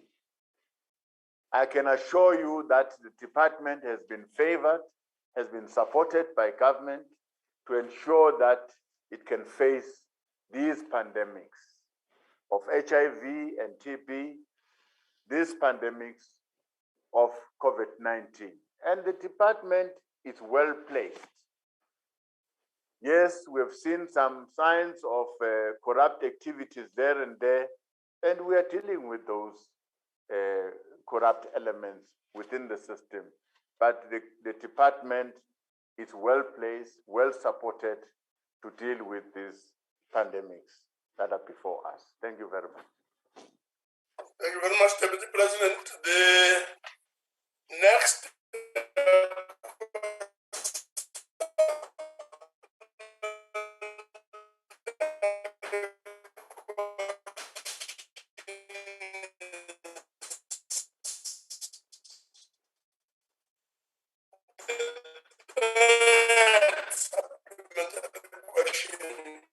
It is difficult from the ANC, from BM Bartlett. Honorable Bartlett. Thank you very much. Yeah. Thank you very much, Honorable Chairperson. Good afternoon. Honorable Deputy President, it would be a must if we did not commend the work of government in ensuring that treatment for other diseases is provided without fail. Throughout this difficult time of COVID-19, more than anything, Honorable Deputy President, government has done enormous work in communicating information regarding COVID-19. Honorable Deputy President, has government considered strengthening this good work done by ensuring that all other chronic diseases are treated, which will undoubtedly assist in the fight against COVID-19, given that people of comorbidities are the worst affected by this disease? I thank you, Honorable Chairperson. Thank you. Malibongwe Bartlett. Thank you very much, Honorable Chairperson. I'm sure I'm audible. Yes, we are considering a number of options because the advent of COVID-19 has called upon government to find new and innovative ways of delivering service. We are faced with a very huge undertaking of vaccinating the nation, and we're employing technology in the process to try and deliver our services faster and quicker. So we are really looking at ways and means of improving the delivery of services in the health department. Not only looking at the delivery of services, we're looking at improving our facilities, because you might have realized that along the way, we've built temporary facilities so that we can accommodate people along the way. That is an indication of a mere shortage of some of the facilities that we must increase. And we must also increase our professionals within the system, our doctors, our nurses. But I can say South Africa is on the right track, has got a very strong health system that the country can be proud of. Thank you very much. Thank you very much, Deputy President. The next supplementary question is the fourth supplementary question from the EFF, Honorable Mabato Mukause. Thank you, House Chairperson of National Council of Provinces. Deputy President, as a leader of government business and also playing a role in SANAC, you would also observe and agree with us that COVID-19 has displayed focus on many illnesses, not only HIV, tuberculosis, and diabetes, but even on cancer, with other provinces without oncology services.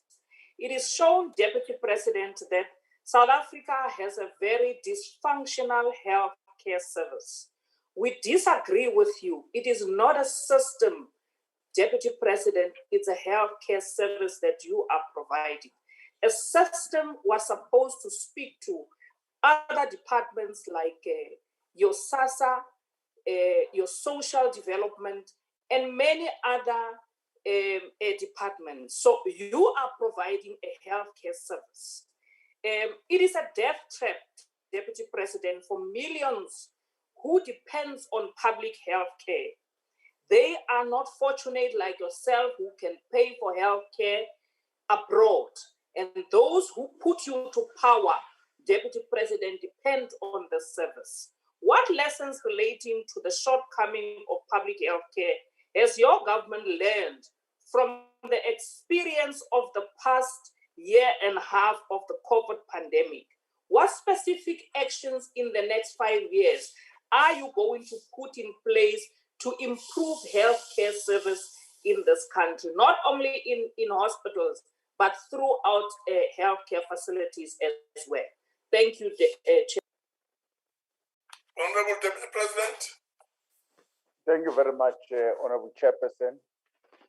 Well, I will accept criticism where criticism is due, but I want to differ with the honorable member in terms of our healthcare system. The healthcare that we provide as a country, it's good. Of course, we'll encounter challenges along the way, but we've got basic health care that is given in our clinics, in our hospitals. We've got health professionals, we've got doctors, we've got nurses. That is why we've been able to battle with this pandemic. Of course, in the process, yes, we've lost people. But in the process, some of the people were assisted by our health system. Yes, we've learned 1 or 2 lessons in this period. One lesson is that we need to expand probably our infrastructure. It's quite clear that in the process, we were running short of beds to accommodate people because people were coming in numbers. We must, in one way or another, find a way of increasing our infrastructure. But of course, we must find a way of also increasing our human resource, our professionals, our doctors, and our nurses,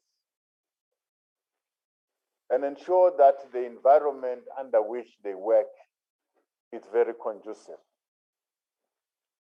By and large, our healthcare has managed up to so far to deal with these pandemics.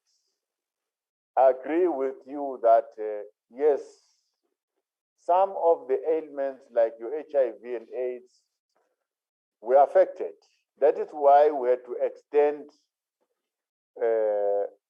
some of our plans. Our strategic plan which was supposed to end in 2022, has now been extended to 2023 because we realized that we've been disrupted. We're all scared. We ran around until we find our footing to deal with the COVID-19. But I'm sure now we've been able successfully to integrate our work, HIV and AIDS, TB, together with COVID-19. The testing is now happening concurrently. We've been able to integrate our program. As much as we don't have enough resources, we could do a lot, but the resources available are enough to take us forward. Thank you very much. Thank you very much, Deputy President. We now move on to the last question. This is question number 18, 1-8. The question is on ending racial tensions in Phoenix and KwaZulu-Natal. This question is from Honorable Winnie Ngwenya, and the question is directed to the Deputy President. Honorable Deputy President. Thank you, Honorable Chairperson. As alluded to earlier, the recent unrest in KwaZulu-Natal and Gauteng will go down in history as a major setback towards efforts of nation building and efforts towards social cohesion. The ugly face of racism, lawlessness, and vigilantism brought to bear the permeating fault lines in our society that suggest a long road ahead in fulfilling the hopes and dreams we had at the dawn of our democracy. The rampant acts of criminality that were beamed world over and the brutal killings of Black Africans in Phoenix and surrounding areas left a very dark stain in our democracy. The socio-economic conditions of poverty, unemployment, and inequality that exist in our country are known by all of us and are the critical challenges of the moment. However, no amount of despair should have led to the violence and the destruction of property that we've experienced and witnessed over the past few weeks. The unfortunate events significantly reverse the progress we've made against racism. They challenge all of us to rethink the project of nation building and inclusive economic growth to be fully reflective of aspirations contained in our Constitution. For as long as the majority is feeling excluded from economic opportunities and shared growth, the journey towards a cohesive society will be steeper and harder to climb. It is therefore incumbent upon all of us working across political lines to lead and address decisively the root causes of these unrest and find shared sustainable solutions to ensure that this dark period in our history is never repeated. For its part, the moral regeneration movement and the social cohesion advocates have done considerable work in dispelling racial tensions, especially in KwaZulu-Natal. Various organizations and civil society have also been on the ground right from the beginning of the social unrest, visiting and engaging communities in affected areas like Phoenix, Chatsworth, Verulam, Umlazi, etc. It is encouraging to note the work that has been led by the Premier of KwaZulu-Natal in showing solidarity with the affected families and communities in the province who lost their loved ones during this unrest. The KwaZulu-Natal provincial government, in partnership with the South African Police Services, has facilitated engagement with the affected communities and community leaders through the establishment of a district rapid response task team. Further, these teams have developed interventions for all districts, which are monitored on a weekly basis at a provincial level. To further strengthen work of the moral regeneration movement in the province, the Premier has established a social cohesion and a moral regeneration council to coordinate interventions and provide meaningful support to affected families and communities within the province. We advise that the work of the council will also include the establishment of peace committees forums, whose main objective will be to maintain peace and work towards reconciliation by involving community leaders from areas such as Bambai, Zwelisha, and Amaut, Inanda, and Phoenix. The Minister of Police, together with the KwaZulu-Natal MEC for Safety and Community Liaison, and the KwaZulu-Natal Provincial Commissioner, have on a number of occasions visited Phoenix and the surrounding areas to engage communities and identify culprits who were involved in perpetrating violence, which resulted in the death of people. We're also pleased to report that to date, over 35 suspects have been arrested, and the police are working with community to improve safety and security, which proves that as a nation, we are a resilient people. We are open to deep societal introspection in order to find healing.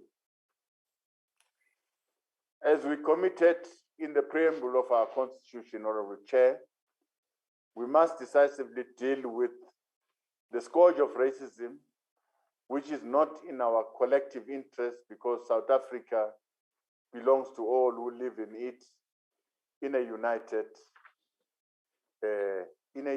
way. That is why we're encouraged by the swift intervention of the Commission for Religious and Linguistic Rights, which is conducting hearings in the affected areas of KwaZulu-Natal.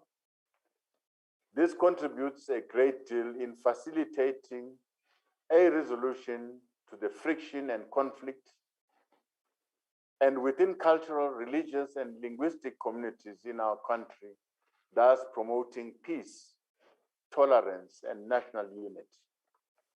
All these initiatives can only succeed if we stay united as a people and find sustainable solutions to challenges of economic exclusion and inequality in our country. Thank you very much, Honorable Chairperson. Thank you very much, Deputy President. The first supplementary question will come from Honorable Winnie Ngwenya. Honorable Winnie Ngwenya. Thanks very much, Chairperson. Sibonge nakume Deputy Mengameli ngempendulo ezwakalayo.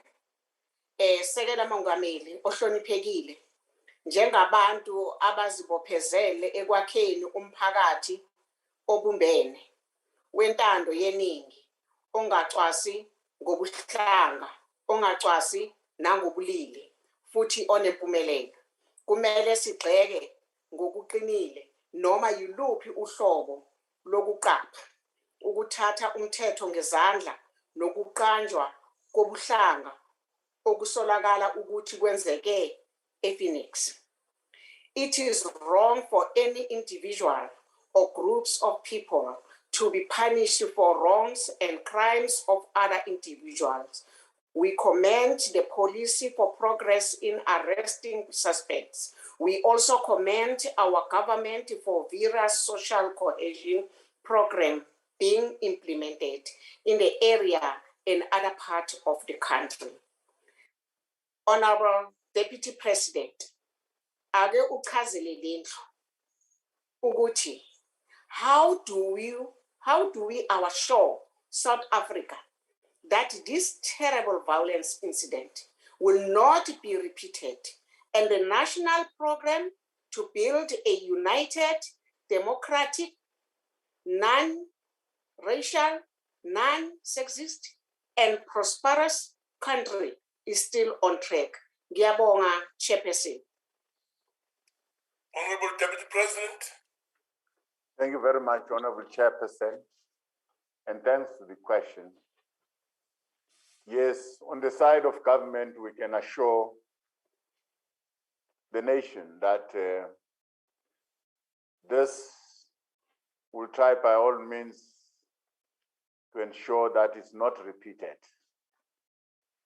We can only do that by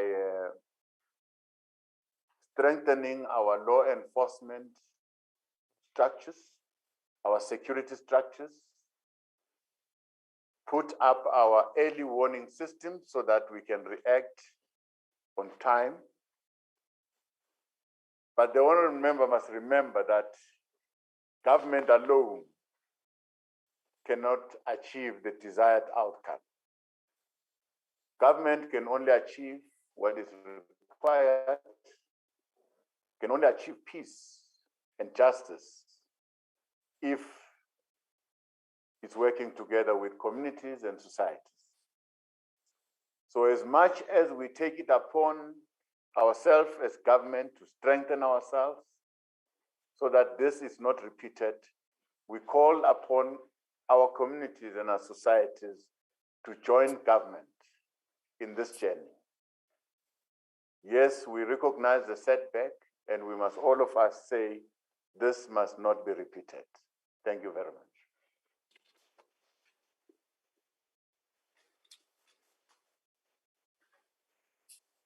Thank you very much, Deputy President. That comes from Honorable Arnold from the EFF. Honorable Arnold. Thank you, House Chairperson.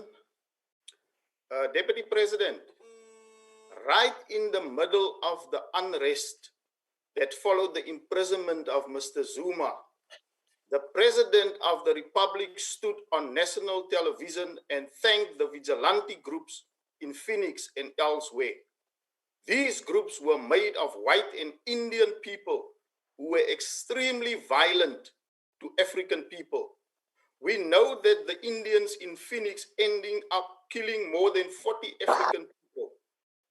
My question to you, was it wise for the President to encourage vigilante groups to take the law into their own hands and in the process killed African people in their own land? If not, have you had a conversation with him about the dangers of trying to please minority groups at the expense of African people?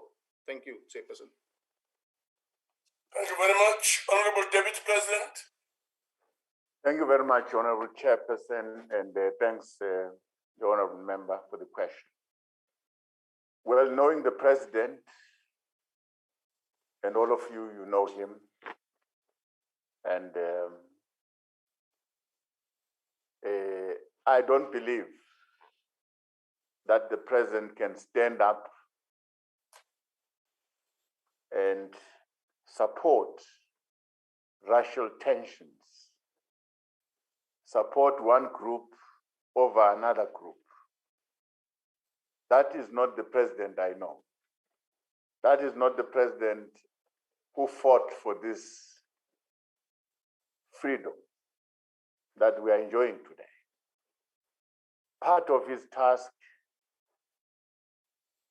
during the period of struggle was to facilitate unity and reconciliation. And he was central in the drafting of this constitution that is before us, that seeks to unite all of us. So truly speaking, it is not this president that can stand and support racism. He will never do that. We must, however, join hands and stop pointing fingers at each other.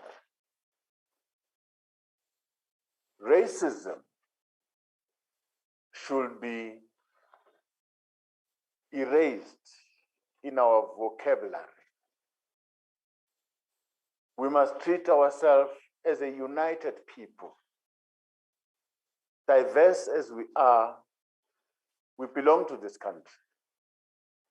And let us not keep on pointing fingers at that racial group and that racial group, because that action in itself, we are polarizing society. As leaders in these buildings, we must be upfront in whatever we do, in whatever we say, to unite our people, to condemn every act of racism, every act of tribalism, so that we reinforce what has been built by our forebears of a united, democratic, non-sexist, prosperous South Africa. Thank you very much. Thank you, Deputy President. The next supplementary question is the third supplementary question from FF Plus. Honorable Detroit. House Chairperson, I'm rising on a point of order. What is the point of order? I'm rising on a point of order. The Deputy President is extremely out of order, Chairperson. He's not answering the question. He's busy protecting the President of this country. Maybe we should remind him, whilst he was away, Black people were killed in Phoenix. That's not a point of order, it's an opinion of the member. Can we protect the integrity of this process, please? That's not a point of order, it's raising an opinion. You are not the That is not the point of order. We will therefore proceed. That's not the point of order. We will therefore proceed and call on in the midst of member of the Freedom Front Plus, Honorable Detroit. Honorable Detroit. Thank you, Honorable Chair. We must whoop him. Honorable Chair, may I proceed? Please proceed. Thank you, Honorable Chair. Deputy President, I would like to start off by saying that the rhetoric of racial tension in KZN is absurd. During yesterday's debate, Minister Sele humbly thanked communities for protecting their lives and livelihoods and infrastructure and for assisting the police in the battle to restore order, since the police were not able to maintain law and order from their side. The communities that worked together were from all races, and it's unfortunate that people died. If a racially mixed mob charged houses, businesses, and endangered lives, and mostly Black people succumbed, your statement could bear water, but it's not the case. One may gather from your initial answer, Mr. Deputy President, that you yourself see the unfortunate incidents as one-way racial events. The residents of Phoenix, irrespective of their race, protected themselves and their property against the violent mob within the prescripts of the law. Police investigations are in progress. My question, Chair. Deputy President, what are you doing to prevent politicians and the media from labeling the public violence in Phoenix as racial acts that cause further divide and that does not contribute to social cohesion? Thank you, Chair. Thank you very much, Honorable Deputy President. Thank you very much, Honorable Chairperson. That is why in my response, I commended the Premier and the Minister of Police for the initiatives that they took to go down and meet the communities, and commend all the stakeholders, the moral regeneration structures, for their intervention to go down and talk to these communities. In the main, to ensure that whatever friction is there is resolved, and allow these communities to vent out their unhappiness. But for us as government, we must avoid really finger pointing, because that's not leadership. Now, to help this house with information is that government has undertaken to investigate what has happened, especially in Phoenix, so that we can come out with a report that will say, yes, this was a racial tension, this was motivated by racial undertones, and therefore the report will recommend this and this and this. So government is doing an investigation, and I'm sure it's at an advanced stage, and we welcome all the participants that went in there to go and make their assessment. But this government, we want to take a thorough investigation, because life has been lost. So we're not using this as a point scoring event, but really we want to address this problem. So we commend the provincial government, we commend the Minister of Police, we commend the moral regeneration structures to try and uphold a unity in those communities, and try and put a bridge across them so that they are allowed to vent out their frustrations. And in a way, opening up a gate for all of us to go down and support these communities in whatever way we can. So let's support and appreciate all efforts coming from all angles to try and resolve this problem. This is our nature. This is how, as South Africans, we are made out of. We are people who are resilient, and we are able to take up challenges ahead of us and resolve them. So we should encourage and commend those that have done so. Thank you very much. Thank you very much, Deputy President. The fourth and last supplementary question comes from the DA, Honorable T. Protestant. Honorable Tim. Thank you very much, Honourable Chairperson.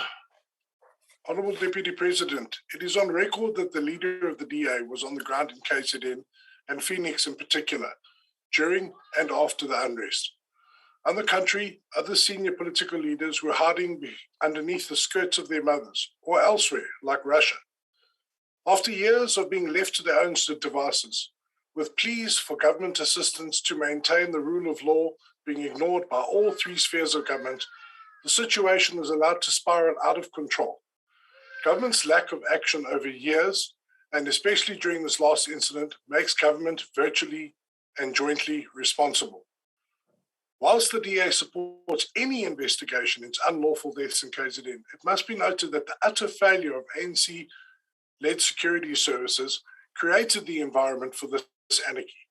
Will you, Mr. Deputy President, concede this simple fact and dissuade all of those in this House today who wish to turn this failure in state capacity into a racial war? I thank you. Honorable Deputy President. Thank you very much, Honorable Chairperson.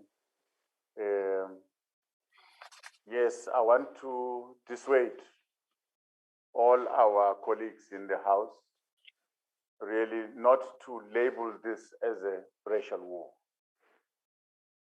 because all of you know very well, guided by the preamble of our Constitution, we are a non-racial society. And all of us, we must work towards that, because that will keep us together. Yes, honorable members in the House have the right to blame government, to say government acted after the act has happened. Government was slow in taking action.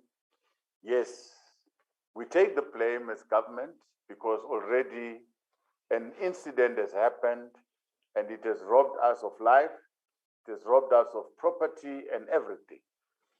But we must put it in front of you to say, we're going to investigate correctly what happened. Who was behind this? Who was planning this behind the scene? So that as much as we take responsibility as government, we'll be able to go behind the perpetrators. But on a general sense, we must really, all of us, work towards not repeating this incident. We must work towards a situation where we strengthen social cohesion. We strengthen the bonds that tie us together as a nation. We should not disintegrate this time around because we are faced with a problem. We must rise above this problem and deal with the challenges of our time.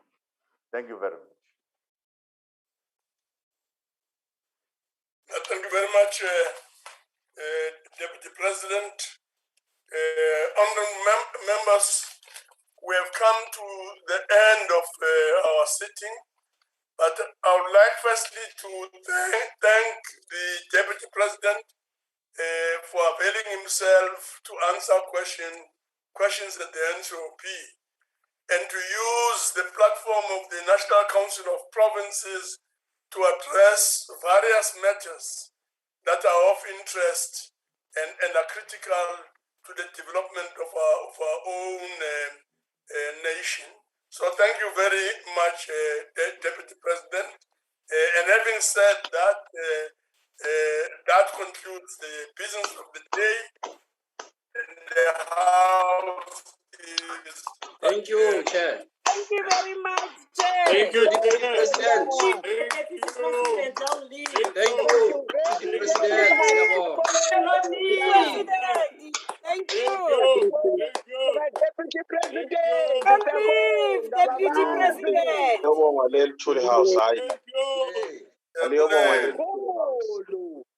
Thank you very much. Please, Thank you. Siyabonga, Chief Whip. Siyabonga, Deputy President. Siyabonga, Chief Whip. Thank you. Anyarasa shame, anyarasa. Rasani nani? Nyarasa. Siwa ma. Siyabonga baba. Siyabonga baba. Hello, Baba. Thank you. Ay, man pipi. Pipi lama pipi. Pipi lama pipi. Nyarasa. Hello, Deputy Chair.